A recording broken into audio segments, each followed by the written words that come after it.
Alright, so this is my tutorial on how I get my quality with my Dazzle. First thing, when I bought my Dazzle, it came with this instant DVD recorder. Don't use that. It's horrible. It doesn't let you customize any of your settings. I used Pinnacle Studios 12. You can get it somewhere, I don't know. But these are my settings. First, I'm composite because I use an older TV and I use the output straight into my Dazzle. It's a little slower, but it looks fine. S video is way better, but I don't have one. Brightness should be in the middle. Contrast should be just above the middle. I mean, these aren't a big deal. The big one is sharpness. Needs to be almost all the way down. About 7 ticks down. I don't even know what that is, but I put it right there. Color saturation should be in the middle. That's pretty much it on that side. Audio should be on, obviously. Best quality. I mean, you can do custom, but I just do best. It's easier. AVI versus MPEG, I really don't care, truthfully. I use AVI because I have plenty of memory on my computer. I'm not too worried about it, so AVI is a lot bigger of a file, but I think it looks a little bit better. Capture source should obviously be your Dazzle. If you live in America, you should use NTSC and a 16:9 aspect ratio. I put capture preview off, it doesn't matter. If you have capture preview off, when you start capturing, your screen will go black. And I mean, it apparently you get less lag in your videos, so this is all good.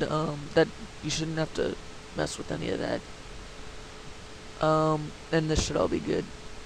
Just make sure you're not, where is it? Just make sure you're not creating scenes. Yeah, no scenes. Don't create scenes, those are stupid. And then here is where your files will save. Alright, so moving on to this. This is obviously Vegas Pro 9. Here I've got my project settings. This is my settings, my personal settings. I have it saved, 720 by 480. You can change that. And then none.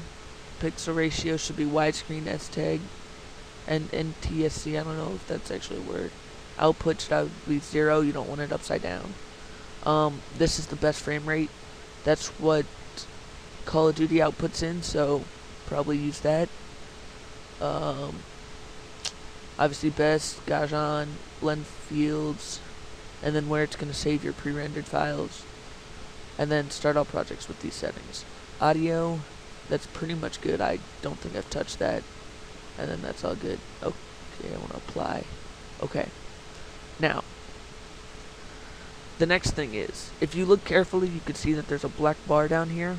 And if you look on my Dazzle, it gives you those right there. So I'm going to show you how to get rid of those. There's another one over here, but it's really tiny. It's hard to see. Now, first thing you want to go to Event, Crop/Pan. And first thing, you want to not maintain aspect ratio. That's not going to make a difference right now. Oh, first, you got to be clicked on the keystone or it won't work. I mean, it'll just mess it up. It's not a big deal. But, and then I have a saved file, which is called YouTube, which will zoom in just a little bit.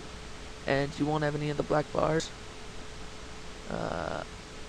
So, if you don't have a save file, which I'm imagining you won't, you just go default and then just inch it in.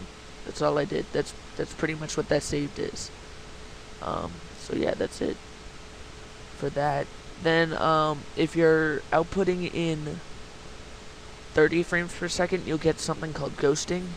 And the easiest way is just disable resampling on every video. It takes about 10 seconds. Don't even worry about it. You might not even know what ghosting is, but I'd just say disable it anyway. If you're outputting in 60 frames per second, you shouldn't get any ghosting, so you shouldn't have to worry about it. Next, you're going to go to Track Video Effects, and you're going to go to Sony Color Corrector. And you're going to hit Add, and then you're going to hit OK. And you're going to see right here, look at this. It's going to make it, you go from reset to none, you go to Studio RGB to Computer RGB. It looks so much better. Look at that. It just it enhances it so much. Um, yeah, and then I'm gonna, at the end of this, I'm gonna show the old clip versus the new clip, and I'm gonna show you the differences.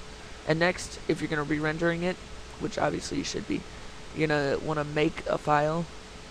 I'm going through this quick, so I'm not gonna really explain everything. 1280 by 720 baseline. You're gonna want your frame rate all the way up. Pixel ratio, you can put that at 1.3, but I really don't think it matters that much. Audio should be fine, and project should be at best. Then you hit OK. You'd hit save, but I'm not going to be rendering this, so yeah, that's pretty much it. Hope this helped you out. Yeah, comment, rate, and subscribe. Thanks.